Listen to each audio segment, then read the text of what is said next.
They called me Intern Nate, even though I wasn't an intern. I had a full-time position with benefits, but no one seemed to notice or care. I was the guy who refilled the water cooler, ran out to grab overpriced coffee, and sat in meetings pretending I couldn't tell the difference between a spreadsheet and a menu. That's the role I played. Quiet, obliging, background noise. I was hired at Barrett and Bloom Holdings, a top-tier investment firm, 2 years ago. From the very first day, I noticed something ugly beneath the polished floors and expensive suits. Corruption, backdoor deals, falsified reports, and most of all, arrogance. I wasn't here for a paycheck. I was here for something else. My boss, Linda Pratt, was one of the firm's senior executives, brilliant, poised, and cutthroat. She loved putting people in their place, especially the lower class, as she called it. I became her favorite target. I was perfect for it, quiet, well-mannered, and supposedly clueless. Once, in a meeting, she tossed a contract my way and laughed. "Hey, Nate, try not to get a paper cut reading the big words." The entire room erupted in laughter. I just smiled. They had no idea I had a law degree from Harvard, or that I passed the bar with the highest score in my state, or that I had once clerked for a federal judge. But they would find out. It all came to a head during the most important deal the firm had ever handled, a $40 million merger with a multinational logistics company. Linda was spearheading it, with full confidence she'd walk away with a massive bonus and a promotion to managing partner. But something was off. I noticed discrepancies in the paperwork, clauses that didn't make sense, legal language designed to deceive. It wasn't just carelessness, it was a setup. Someone was planning to throw Linda under the bus, and the signatures were hours away. She was so obsessed with keeping me out of important matters that she didn't even notice I had full access to the deal's documents. But I saw everything. I knew what was about to happen. I had a choice: let her crash and burn, or intervene. That day, in the conference room, I stood up while Linda fumbled through the pages, her hands shaking, eyes darting in panic. The client's legal team stared her down like wolves. She was going to be ruined. Then I stepped forward, picked up the contract, and calmly said, "This clause violates antitrust laws. This entire merger would be voided within a month. Unless you'd like the FTC crawling through your books, I suggest we renegotiate. Now." Silence. Linda's face went pale. The client's attorney slowly turned toward me and asked, "Who exactly are you?" And just like that, the game changed. My name is Nathan Cole, but around the office they just call me Nate. Some still think I'm an intern. Others think I'm just slow. A harmless background figure in an expensive suit I probably bought from a clearance rack. I let them think that, because it was safer that way. 2 years ago, I walked into Barrett and Bloom Holdings as a junior analyst. Entry level, bottom of the food chain, no questions asked. The HR lady glanced at my resume, shrugged, and shoved a stack of onboarding papers in my direction. I didn't correct her when she assumed I had only a bachelor's in business. I had a Harvard law degree tucked away in a drawer back home. Passed the bar with distinction. Clerked for Judge Malvern in D.C. Even worked on a few high-profile corporate cases as a junior associate at a prestigious firm. But I walked away from all of it. Why? Because I needed to disappear for a while. Because someone very close to me paid the price for trusting the wrong company. A company just like Barrett and Bloom. My father. He was a small-town contractor, smart, honest, but out of his depth when he tried expanding into commercial real estate. He partnered with a firm he thought he could trust. They buried him under legal jargon, tricked him into signing liability clauses, and then left him to rot when the housing market dipped. Bankruptcy crushed him. It crushed our family. I swore I'd never let anyone else get played like that again. So I came here. Not as a lawyer. Not as a hero. Just a nobody with sharp eyes and a better plan. Barrett and Bloom's office is what you'd expect. Polished glass walls, slick marble floors, the constant low hum of keyboards and ego. Everyone's performing.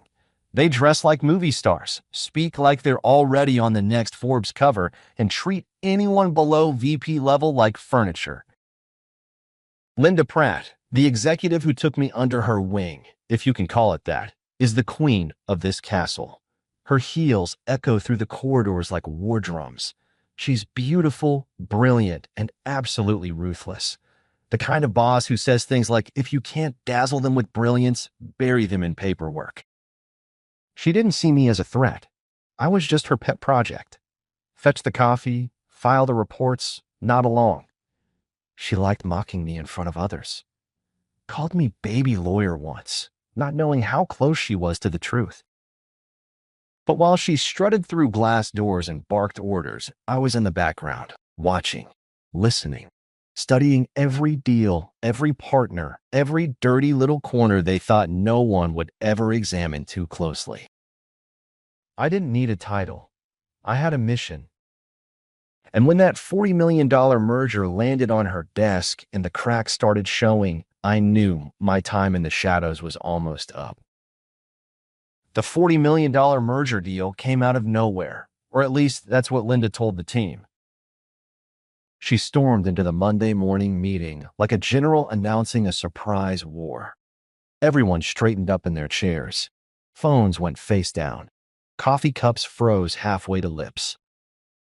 I have something big, she said, flipping a red folder onto the glass table. International merger. Confidential. We're partnering with Global Trans Holdings.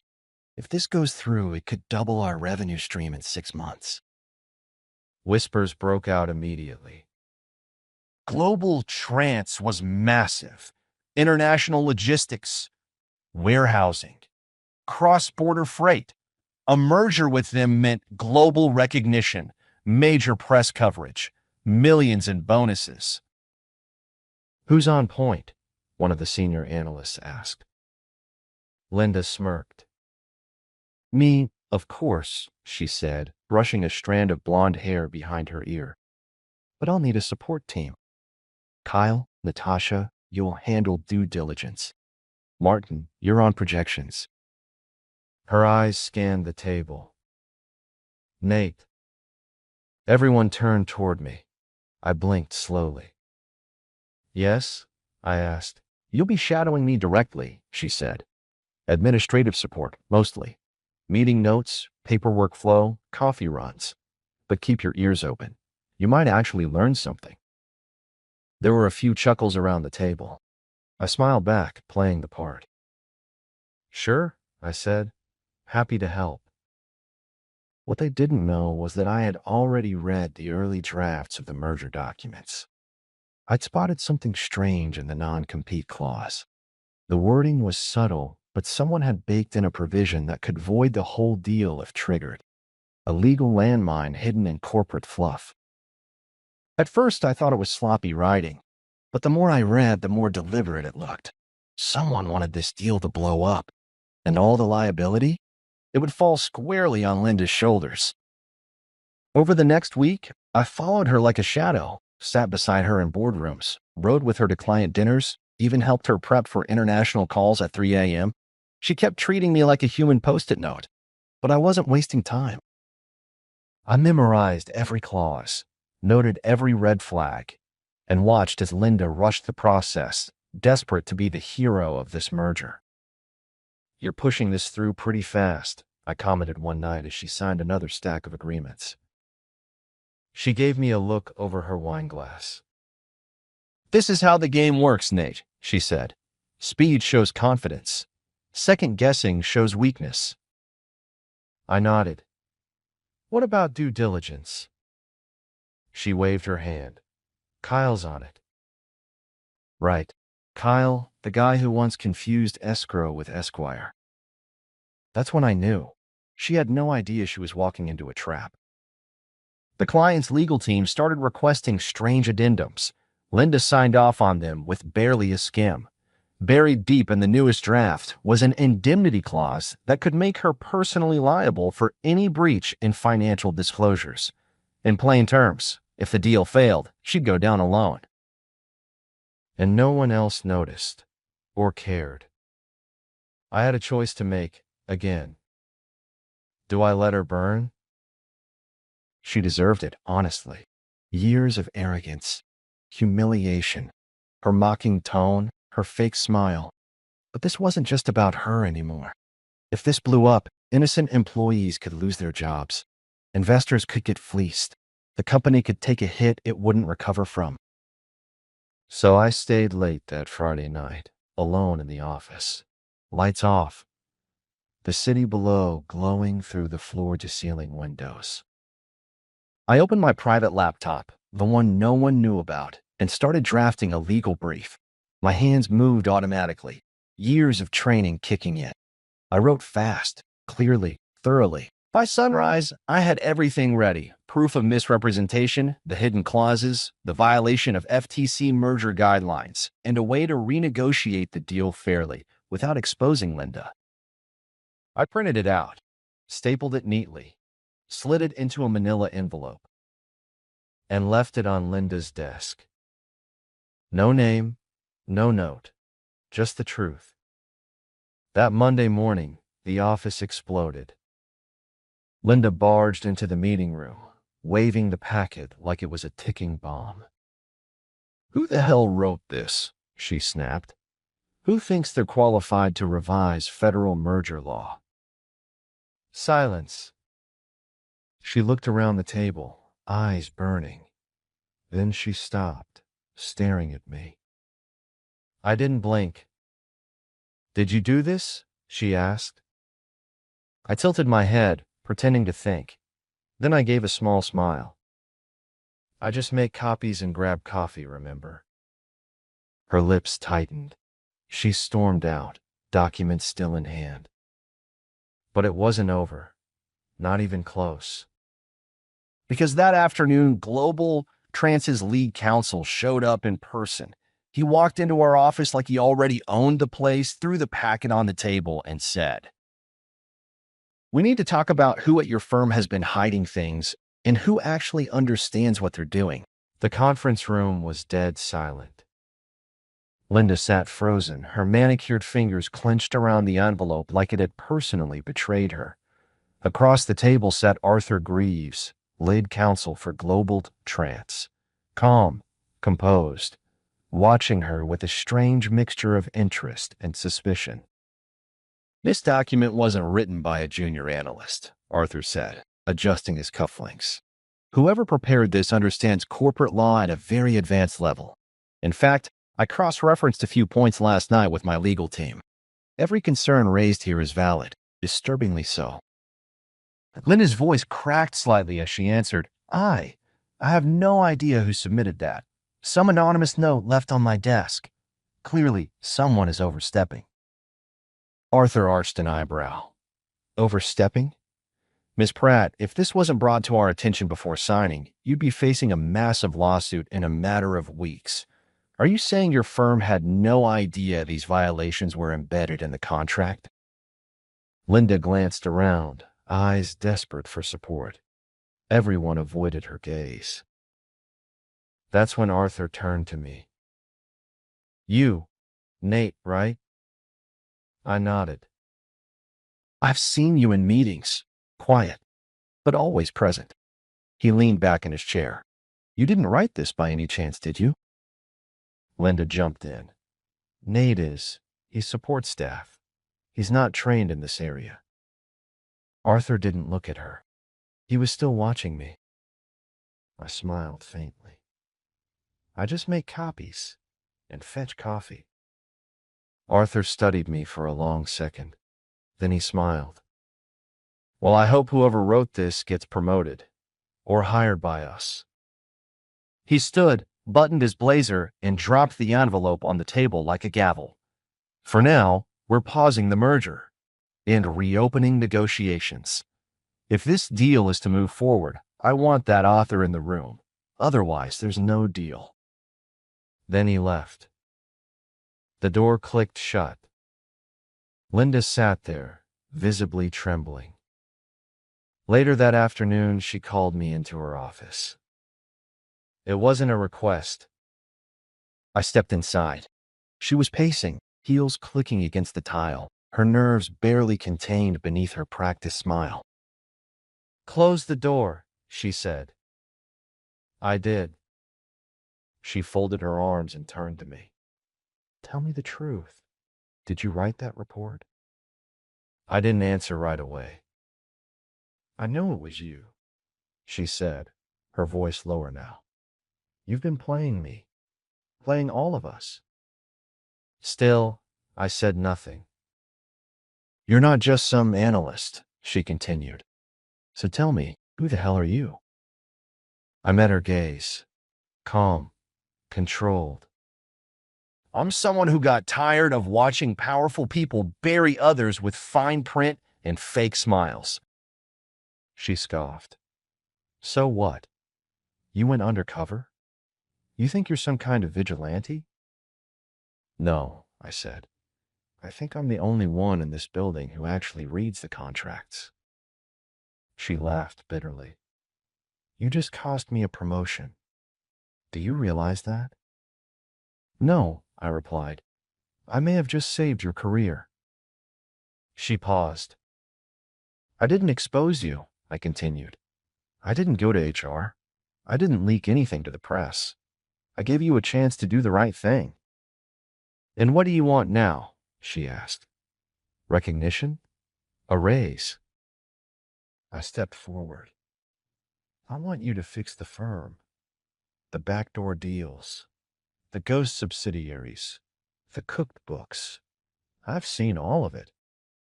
Linda's eyes widened. "I have copies," I added, "and I'm not bluffing."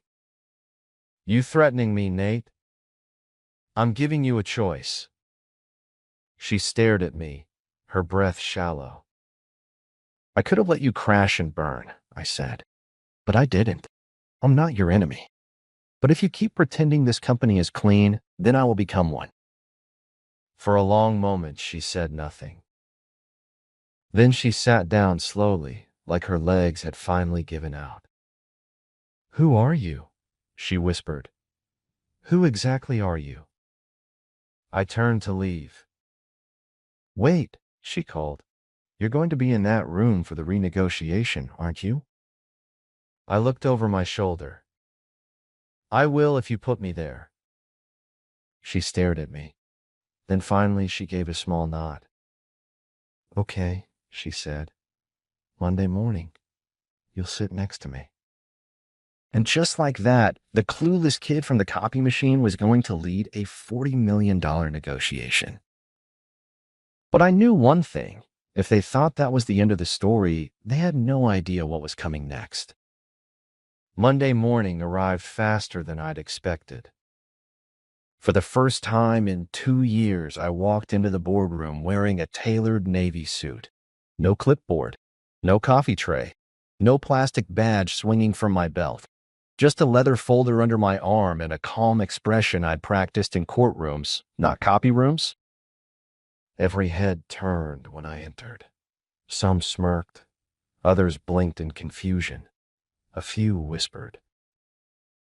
Linda was already seated, flipping through her notes. When she looked up and saw me, her reaction was hard to read, something between unease and reluctant trust. "You ready?" she asked quietly. I nodded. "I've been ready." The door opened, and in came the global trance team. Arthur Greaves led the way, trailed by two junior associates and a VP named Clark Dalton, who had the air of someone used to owning every room he entered. Clark dropped his briefcase on the table and scanned the faces. His eyes landed on me, then narrowed. "Where's your firm's legal counsel?" he asked. Linda gestured toward me. "You're looking at him." Clark looked me up and down like he was being pranked. "You're the one who flagged the contract flaws?" I nodded. He raised an eyebrow. "You don't look like a lawyer." I gave a small smile. "That's funny. I was about to say the same about your last draft of the indemnity clause." Arthur chuckled. Linda didn't laugh. She was tense, probably praying I wouldn't say something that would detonate the deal entirely. But she also knew I had the leverage to fix it. or to finish her. I spread out my notes, flipping to the section I'd highlighted. I propose a redraft of Article 4, Section 7, and the elimination of the sole liability assumption clause, which directly contradicts Section 9's joint indemnity provision. We're also striking the offshore guarantee funnel unless you're comfortable with the SEC knocking at both our doors in 6 months. Clark's jaw tightened. You're bluffing. I turned to Arthur. Would you like to explain, or should I? Arthur adjusted his glasses. He's not bluffing. And frankly, this is the cleanest revision we've seen. Clark looked like he just swallowed a mouthful of nails. For the next hour, we negotiated. I answered every question, countered every trap, translated every line of legalese into something even the interns in the corner could understand. By the time we were done, the revised deal wasn't just airtight, it was bulletproof. When we finished, Clark leaned back and muttered, "You've got stones, kid." "I've got a name too," I said. Nathan Cole, J.D., Harvard Law, former clerk for Judge Malvern. And if you ever send a contract like that again, I'll personally send it back with your license application attached to a bar ethics complaint. Clark's expression didn't change, but I could tell he heard me loud and clear. Arthur stood and extended his hand. Well played, Mr. Cole. I shook it firmly. Linda was quiet the whole time. When the clients finally left, she exhaled like she'd been holding her breath for days. You saved the deal, she said, and made me look competent in the process. I didn't do it for you, I said. She gave a tight nod. Fair enough. As I packed up, she added, What do you want now? Partner track? General counsel? Your own department? I paused. What did I want? I want access, I said, to the firm's records, internal memos, board communications. Linda narrowed her eyes. Why? Because something still doesn't add up, I replied. That contract wasn't just sloppy. It was sabotage. Someone wanted it to fail, and for you to take the fall. Her face paled again. I want to find out who's behind it, I continued. And I need your cooperation. For the first time since I'd met her, Linda looked scared. You think someone inside the firm? I don't think, I said. I know. She hesitated. Okay, you'll get access. But if we go digging, we better be ready for what we find. I nodded. That's why I've waited 2 years, because I'm ready now.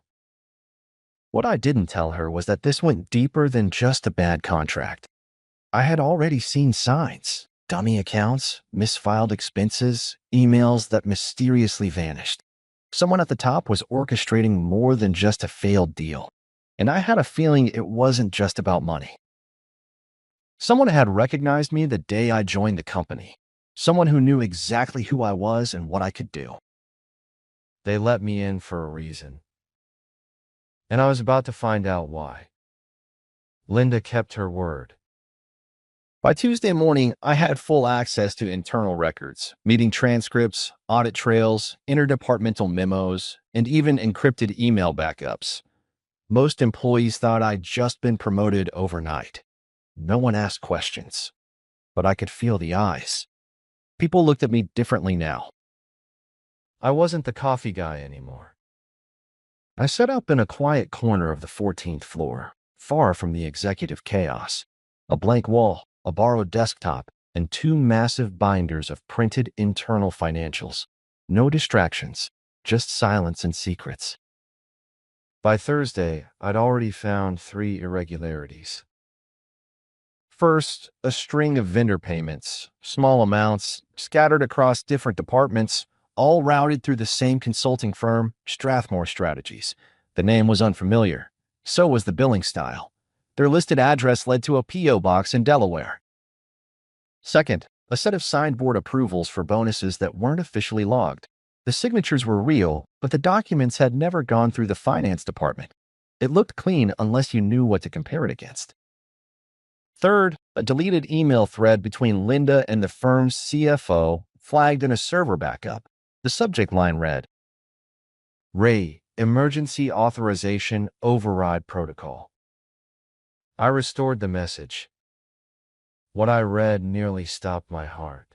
Linda, I'm not comfortable signing anything without full legal review. You said Nathan was the one who approved this clause? CFO.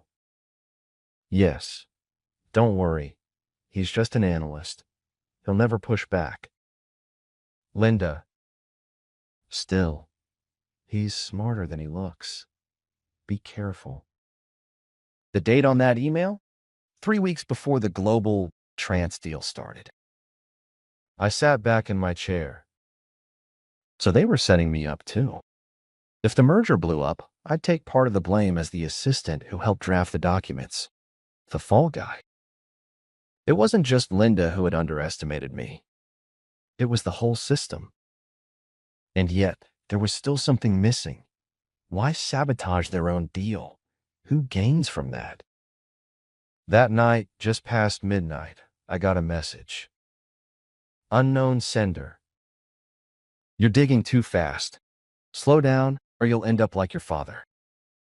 I stared at the screen. My blood ran cold. No one here should have known anything about my father. He wasn't part of this world. His bankruptcy, his collapse, those were buried in local court records and rural silence. Even Linda didn't know the full story. Unless someone had been watching me from the start. I stood up and checked the office hallway, empty. I forwarded the message to a burner account, encrypted it, and wiped the original from the system. Then I pulled out my phone and called someone I hadn't spoken to in years. Hello, the voice said, groggy. Carter, it's Nate. I need your help. A pause. It's been a long time, man. You disappeared. I had to. But now I'm back, and someone's trying to erase me for real. Carter was a cybersecurity consultant, former NSA. Also the only person who knew the real reason I left law. Send me everything, he said. Email headers, logs, anything you've got. I'll dig. But be careful. If they know about your father, they've got deep access. I think someone inside this firm is feeding them.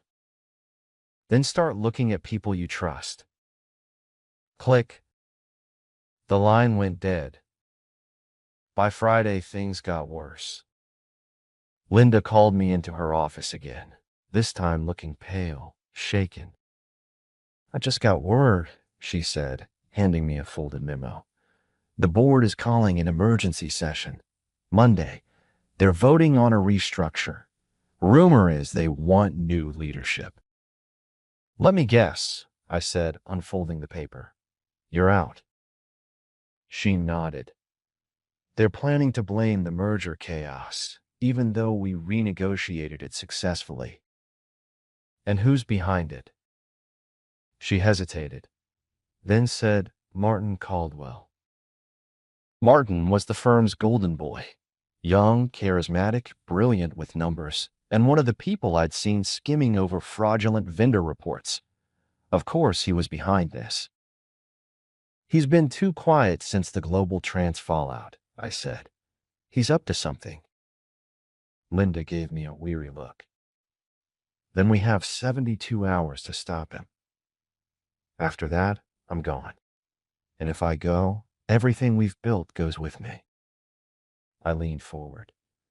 Then it's time we show the board what Martin's really been building. Because if there was one thing I hated more than corporate betrayal, it was someone trying to erase the truth, especially mine. Monday arrived like the countdown to a storm. The boardroom on the 31st floor was filled with tension. The entire executive panel was present, 7 members seated behind polished mahogany, each one flipping through their agenda packets like they already knew how this meeting would end. Linda sat at one end of the table, composed but visibly tense. Her lips were tight, her fingers trembling beneath the table. Martin Caldwell stood near the center, arms crossed confidently, with a smirk that made my skin crawl. I took the last open chair at the far end. No title plate, no invitation, just a folder full of proof and the nerve to speak up. "Let's get to it," said Eleanor Voss, the chairwoman. "Today's session concerns an internal review regarding the handling of the global trans merger and the competency of current leadership." Martin stood first. "With all due respect," he began, oozing charm, "the events of the past few weeks have damaged our reputation. We need stronger oversight. I believe Ms. Pratt has mishandled key responsibilities, and I propose we restructure executive roles to safeguard against further risks." Translation: fire Linda. Promote himself. Linda opened her mouth, but I raised a hand. She glanced at me, surprised, but nodded. I stood. "I have evidence," I said calmly, "that the real mishandling came from Martin Caldwell himself. In fact, if this board proceeds without hearing it, you could all become complicit in fraud." That got their attention. Martin's face twitched. "Excuse me?" I opened the folder and handed copies to the board members. Over the last year, Martin funneled company funds through a fake consulting firm, Strathmore Strategies. The payments are disguised as operational expenses spread across departments. Total, $2.3 million. I paused, letting it sink in. "Furthermore," I said, flipping a page, "Martin embedded sabotage clauses into the original global trans contract using internal access to legal templates. His plan? Blame Lindo when it blew up, while positioning himself for promotion." The room exploded in whispers. "This is outrageous," Martin barked. "This is a setup. He's not even qualified to interpret these documents." I looked him in the eye. "My name is Nathan Cole. I have a law degree from Harvard. I passed the bar with honors. I clerked under a federal judge and spent 2 years embedded in this firm gathering evidence. I may have acted like a clueless analyst, but believe me, there's nothing I don't know about how you operate." I turned to the board. "I didn't do this for revenge. I did it because people like Martin think they're untouchable. They manipulate contracts, sabotage deals, ruin careers to feed their own egos. That's not just unethical, it's illegal." Eleanor Voss leaned forward. "Mr. Caldwell, do you deny any of this?" Martin's voice cracked. "He's lying. He has no authority, no standing here." Linda stood up beside me. "Actually, he does. I authorized him as temporary legal counsel during the merger. His legal opinions are valid. And after seeing this evidence, I moved to suspend Martin Caldwell pending a full investigation." Seconded. Thirded. Unanimous. Martin's expression collapsed. Security was called. As he was escorted from the room, he turned to me with pure venom in his eyes. "This isn't over, Cole. You think you won?" I didn't answer. I didn't need to. The truth had spoken. An hour later, the room was nearly empty. I sat beside Linda, both of us still processing what just happened. She looked exhausted. "You planned this for months," she said quietly. I nodded. "Longer." She looked at me. "You could have destroyed me too." "I could have," I agreed. "But you didn't." "No, because you weren't the one who hurt my father." Her eyes widened. This was about him? I nodded slowly. "He trusted a firm like this. They buried him in legal traps. Took everything.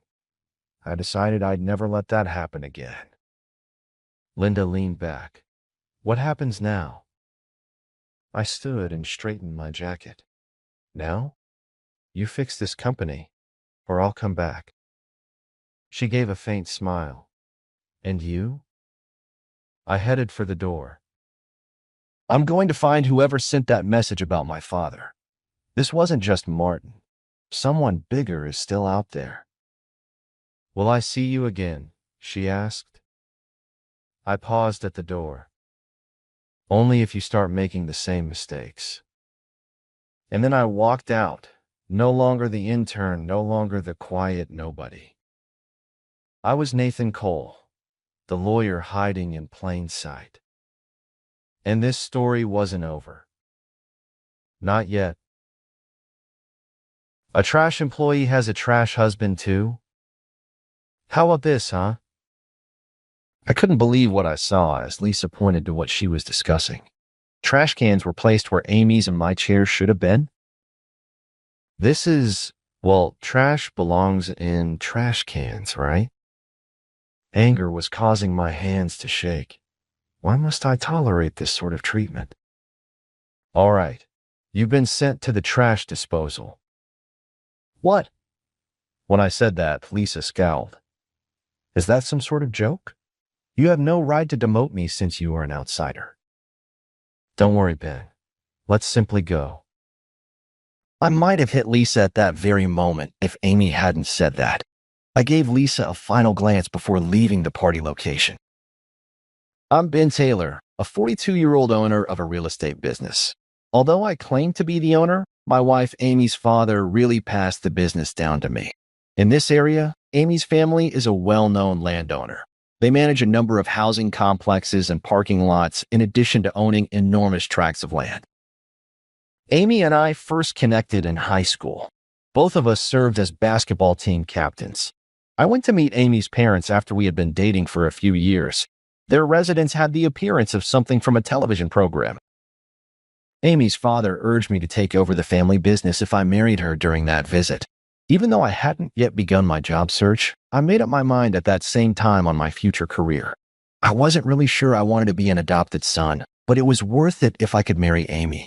I thus joined the Taylor family and began working for my father-in-law's business. Amy, on the other hand, is employed by an entirely other business. Amy joined a professional basketball team, which is why. Amy was much more talented than I was, despite the fact that we were both team captains. Amy continued to play basketball for a large company's team after being accepted to college on a sports scholarship. She used to express her happiness at being able to play the sport she loved. Her face, however, has been grim lately. When she gets home, she sighs a lot. Is it that woman manager again? Yeah, Amy said, appearing worn out. The veteran manager of her company recently retired, and Lisa Scott took over. Amy's life is made difficult by Lisa's especially cruel treatment of her. You do realize that I leave work early for basketball practice? That seems to be a major issue for Lisa.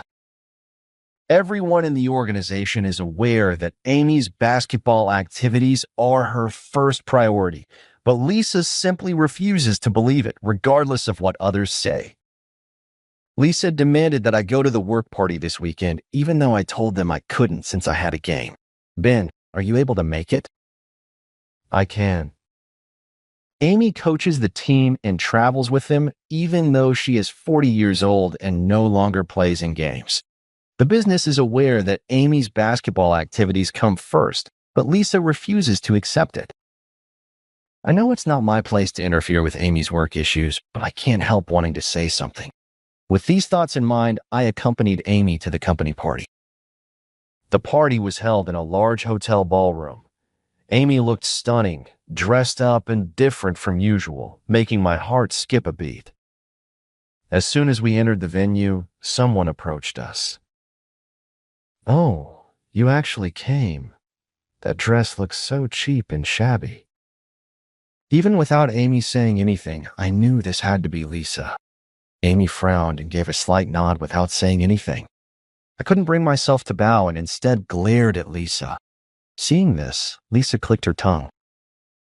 Trash employees have trash husbands too, huh? How about this? She pointed at something as she said this. When I looked at what Lisa was pointing at, I couldn't believe my eyes. Where my and Amy's chairs were supposed to be, there were trash cans instead. What the hell is this? Well, trash belongs in trash cans, right? This woman doesn't do any work and leaves early every day, yet the men pamper her and say it's fine. She's probably doing something dirty behind the scenes to get their favor, isn't she? I was stunned by Lisa's words. She should know that Amy is part of a professional basketball team. Even so, this kind of remark was beyond absurd. A woman who isn't raising children has no rights. You two don't have kids, right? Did you think people with no human value could sit on regular chairs? I noticed my hand shaking with anger. Why do we have to put up with such cruel remarks? When I glanced at Amy beside me, she looked down, pained. It's true that we don't have children. We even went through fertility treatments, but it wasn't meant to be. The reason was Amy's congenital condition. I wanted kids too, but having Amy was enough for me. Still, I knew Amy felt some responsibility for not being able to have children. That's why I couldn't forgive Lisa for what she said. All right, you're demoted to the garbage disposal unit. What? Lisa frowned at my words. What are you talking about? Demotion? Yes, demotion. Someone like you belongs in the garbage disposal unit. At that moment, my brain was boiling over, and I honestly didn't know what I was saying. I'm usually a laid-back person who doesn't call people trash, but at that moment, I truly believe the woman in front of me was trash. What kind of nonsense is this? As an outsider, you don't have the authority to demote me. Besides, I'm excellent at my job and have been recognized by the headquarters. If anyone should be demoted, it's that slacker trash woman. How could she say such awful things in front of her husband? Ben, it's okay. Let's just leave. If Amy hadn't said this, I might have punched Lisa right then and there. That's how furious I was. Aren't you going to sit in this special chair? I prepared it just for you. I clenched my fist, ready to hit her, but Amy took my hand and said, "Let's go." I glared at Lisa one last time and left the party venue. As soon as we left the venue, I called someone. I arranged to meet them that night and then spoke to Amy. All right, let's go get lunch. Amy looked visibly downcast, clearly affected by Lisa's words. Even though she had been forced to attend the party, she had been somewhat looking forward to the chance to dress up. But after being spoken to so horribly in front of other employees and me, it's no wonder she felt down.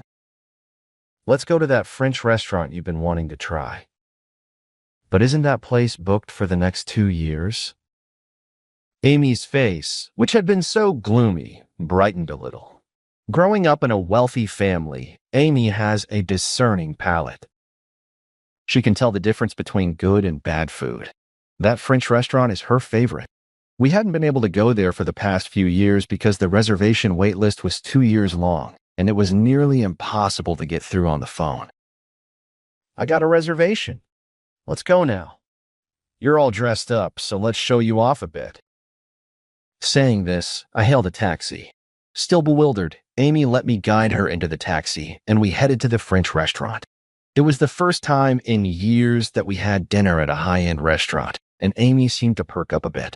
Still, her expression occasionally darkened, likely because she was dreading work on Monday. She would have to face Lisa again, like it or not. It would be easy to suggest she quit her job. Since we don't have children, my income alone is enough for us to live on. However, Amy wants to continue playing basketball as long as her body allows, and I wholeheartedly support her. On Monday, I spoke to Amy, who was quieter than usual. I'll go with you today. Go where? To the office. Yeah, I thought I'd drop by and say hi. It's not too busy at the real estate office today. Seeing me start to get ready, Amy tilted her head in puzzlement. Who are you saying hi to? I intentionally ignored her question.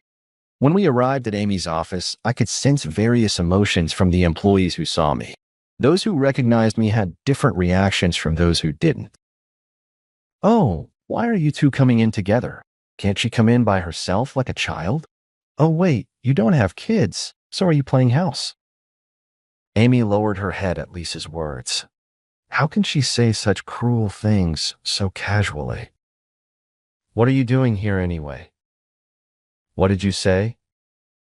Lisa narrowed her eyes suspiciously at my retort. What do you mean? I told you at the party, trash belongs in the garbage disposal. I'm asking why trash is here. What?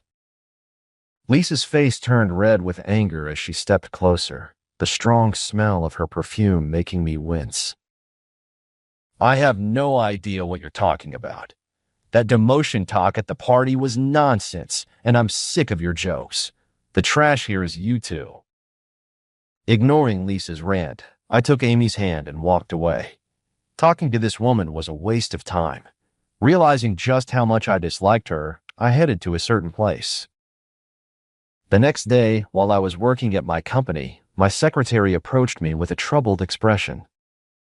Ben, a woman named Lisa is on the phone.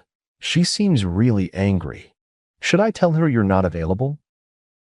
As soon as she mentioned an angry Lisa, I knew it was her. Dreading another conversation with Lisa, I reluctantly answered the phone. Hello, this is Ben. What did you do? Her shrill voice made me wince as soon as I answered. Her voice was headache-inducing. Unlike Amy's voice, which always made me happy and warm inside, this was unbearable. What do you mean? Don't play dumb. I came into work today and was told I was being transferred to a remote branch labeled as the company's garbage. What did you do? I couldn't help but laugh at Lisa's desperate scream. Now you know who the real trash is. What are you saying? Sensing her fear as I laughed, I continued without hesitation. Ignoring her, I continued laughing. The most important person to me is my wife, Amy. I will never forgive you for hurting her. I couldn't stand the thought of you being in the same department as her while she continues to work at the company. So I asked Ryan to transfer you. I had an emergency board meeting held yesterday. I attended and simply stated my opinion about your transfer. An emergency board meeting? Why would you, just a family member of a regular employee, be able to attend a board meeting? Lisa seemed completely confused. Of course, I'm not just any regular employee's family member, but I had no intention of explaining that to Lisa in detail. I found it simply too bothersome. Tell Ryan to cancel my transfer. There's no way I can go to a remote branch in the mountains. Why don't you discuss that with your president, Ryan, yourself? I suggested your transfer because I think you're trash. If you want to argue about it, talk to Ryan, not me. Even if you apologize for 24 hours straight, I wouldn't forgive you. I firmly stated this and hung up the phone. Just talking to her made me feel sick to my stomach with anger. Thinking that making someone this angry is a talent in itself, I returned to my work. When I got home after work that day, Amy was already there. She usually has basketball practice until late, so I usually come home first. I'm home. You're back early? Yeah, I had a lot that happened today. Amy's expression immediately told me that something was wrong. Was it Lisa? When I asked, Amy nodded slightly with a troubled look. She was making a fuss about the transfer all morning and followed me around all day. She even came to practice and caused a scene, so I came home early. It was disrupting everyone's practice. Oh no, I was horrified to realize how serious the situation had become. What did she hope to achieve by following Amy around all day? As I was about to call the president to ask for help, the doorbell rang. At the same time, there was a loud banging on the door. I immediately realized that Lisa had come to our house. I stood in front of Amy, who was pale with fear, and connected the intercom camera to the outside. Hey, trash couple, open this door right now. Even without the camera, I could hear Lisa's loud yelling, and I sighed, knowing it would disturb the neighbors. I nervously opened the door. There she was, red-faced and furious. What are you doing here at this hour? I was genuinely fed up. But Lisa, ignoring my sarcasm, walked into the house without hesitation. My president told me to go to the transfer office from tomorrow. I just became the department head, so why do I have to go to the garbage office deep in the mountains? That's where the troublemaker employees who cause problems at the company are sent. Do you really not understand why you're being transferred? If so, you're an idiot. I wish you could understand my frustration. Being confronted by someone I deeply disliked right when I was about to have dinner, I was so irritated that I felt like screaming. What do you mean? What did I do? She shouted and grabbed my collar. Enough. At that moment, Ryan Clark, the president, stepped between us with a loud voice. Ryan was breathing heavily, and sweat was pouring down his face. Seeing him suddenly appear, I guessed he had run all the way from the nearest station. Ryan, why are you here? That's what I should be asking. What are you doing at Ben's house at this hour? Ryan glared at the confused Lisa, almost in tears. Breathing heavily, he grabbed Lisa and raised his voice, looking desperate. I just can't accept this transfer. I heard this couple was behind it, so I came to talk to them. How could you act so recklessly? Do you have any idea who Ben is? Lisa blinked in surprise at Ryan's desperate plea. Who? He's just the husband of a lazy employee, right? Yet he interfered with my transfer, acting all high and mighty. Lisa's anger flared up again as she pointed at me and shouted. Ryan's face turned pale at the sight. This man is a major shareholder of our company. Really? Lisa frowned at Ryan's words. What do you mean? He's just the husband of the slacker, isn't he? Stop it. By now, Lisa's comments were beyond reckless. Given Ryan's presence here, she should realize the gravity of the situation. Our major shareholders are all wealthy individuals, right? There's no way someone living in such a small house could be a major shareholder of our company. It must be someone with the same name. It can't be this couple. True, our house isn't particularly large. It's a bit smaller than the average single-family home. A big house doesn't guarantee happiness. Amy murmured, looking somewhat sad. My family home was a mansion big enough to be a tourist attraction. My dad was a major landowner, and my mom was a descendant of a powerful business family. We've never struggled financially. Amy's family home is so vast, you need a car to get around the property. I was honestly overwhelmed the first time I visited. In my house, it wasn't customary for the family to gather in the living room. Each room had its own living area, bathroom, and toilet, so there was no need to leave your room. My dad was busy and rarely came home. It wasn't unusual to go a whole day without seeing my mom. I was raised by the housekeeper.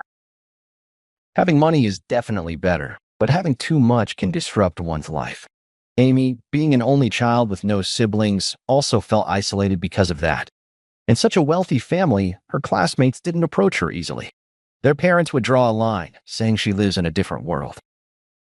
It's true they lived in different worlds, but Amy was just a girl like any other. I longed for a family that spent time together, having dinner together and living a simple life. That's why we built this house with just enough space for us. We couldn't have children after all. Amy's voice trailed off. I've accepted that we can't have children, and I enjoy our life as a couple, but Amy still seems to struggle with it. My dad was a major shareholder in many companies, but he suddenly passed away from an illness 10 years ago. When that happened, Ben, as his adopted son, inherited all the shares along with a massive fortune. What? Lisa, listening to Amy's explanation, stood with her mouth agape, making a foolish sound. It was clear she couldn't follow the flow of the conversation. Her father originally held nearly 40% of the shares in my company. Imagine what that means for a company of our size. My dad loved investing in publicly traded companies as a hobby. He might have invested in this company just for fun. His influence probably helped me get into the company's professional team. Amy said this with a hint of sadness, and I felt a complicated mix of emotions. With her father gone, there's no way to confirm this now. but the company should have records of its employees' family backgrounds.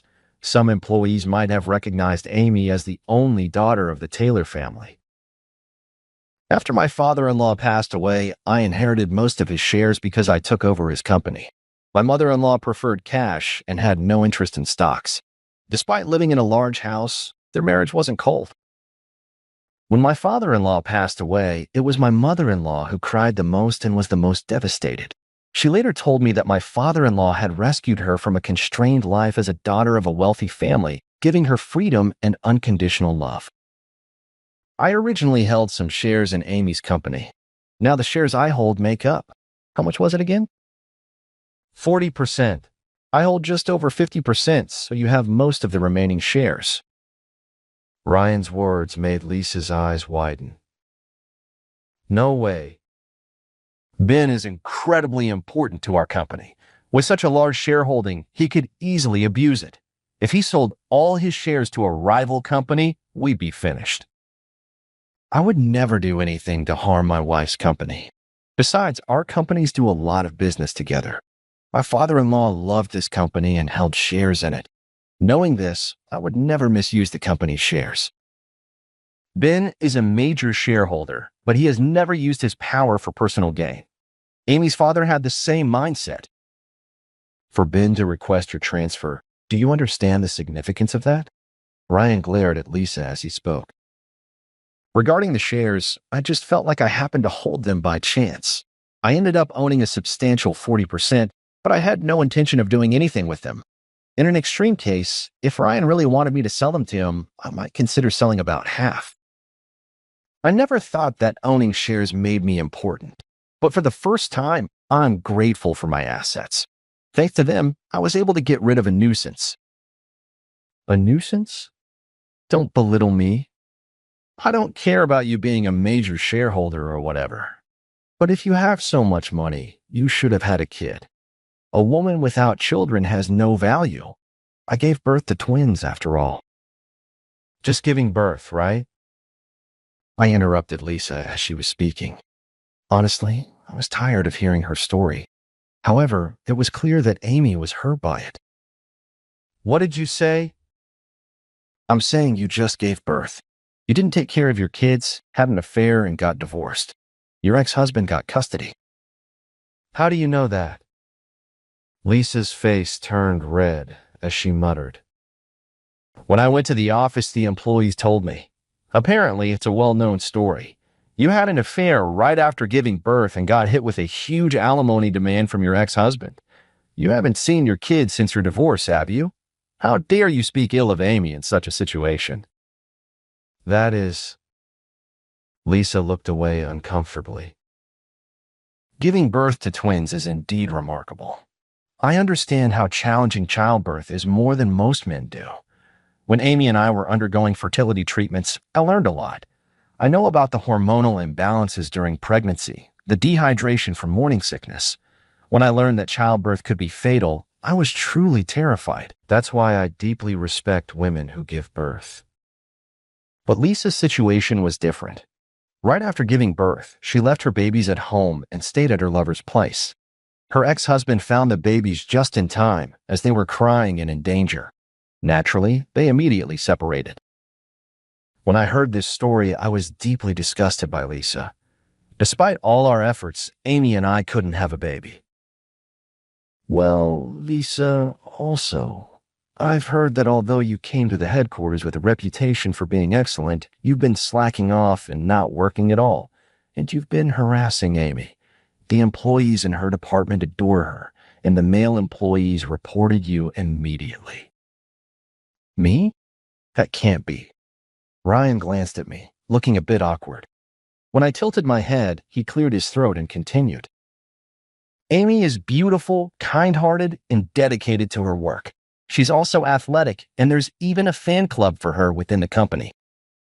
Really? I was surprised by this. Sure, Amy is stunning, even in my eyes as her husband. She has a straightforward personality, making her easy to get along with. In high school, I saw many boys and girls confess their feelings to her. I often felt she was too good for me, and I'm proud to have her as my wife. But I had no idea there was a fan club at her company. That's why when the employees saw Amy being mistreated, they immediately reported it and asked for Lisa's transfer. We decided to keep an eye on the situation, but there were so many reports and some employees even submitted petitions, so her transfer was confirmed. No way. Lisa, unable to accept this reality, sank to her knees in tears. Amy mentioned that her family background helped her get into this company, but I can assure you that's not true at all. The coach of our company's basketball team was so impressed with Amy's talent that he insisted on having her on the team. We only found out about her father after hiring her. Is that so? Amy said, looking surprised. That's good to hear, she murmured happily. She must have always wondered if she got the job through connections. However, with her father-in-law already passed away, there was no way to confirm it. In any case, there's no issue with transferring Lisa. Ben wanted her at the garbage disposal unit, so we decided to transfer her to a branch where troublesome employees are sent. We could also fire her if Ben preferred. If Ben wishes, I can issue the termination notice right away. Wait a minute. You can't be serious about firing me. Why are you listening to this guy? Realizing she might actually be fired, Lisa started shouting in a panic. Ryan sighed as he looked at her. For our company, Ben and Amy are far more important than you. Once you harassed Amy, you lost any rights here. You're probably just jealous because Amy is beautiful. She has a kind of beauty that both men and women admire. Seeing Lisa grind her teeth in frustration, Ryan's words seemed to hit the mark. They say nothing is as ugly as jealousy among women. No need to fire her. Just ensure she can never interact with me or Amy again. Understood. I promise. Ryan nodded firmly. Lisa sat down, looking utterly defeated. She must have realized that she couldn't avoid being transferred to the rural branch. I'll make sure Lisa doesn't come to the headquarters starting tomorrow. Let's go. Pack up your things now. You'll be transferred to the rural branch starting tomorrow. Ryan forcibly pulled Lisa's arm as she cried. Lisa shook her head while crying, but Ryan pushed her into the taxi he had called.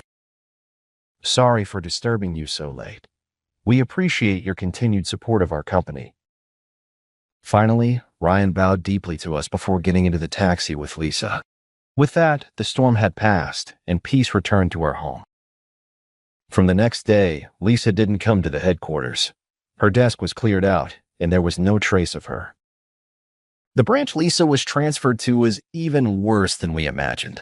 It's a place for employees who would normally be fired, so the salary is about 1/3 of a regular employee's. The employees there are unmotivated, and it's common for all of them to take unapproved absences. When regular employees are assigned there, they often end up quitting due to the mental strain. At the branch, there wasn't a single competent person to teach Lisa the job. I'm surrounded by trash, she reportedly screamed in frustration after just a week. Given the nature of the branch, this was to be expected, but Lisa couldn't endure it. She repeatedly asked the president for a transfer, but he firmly refused.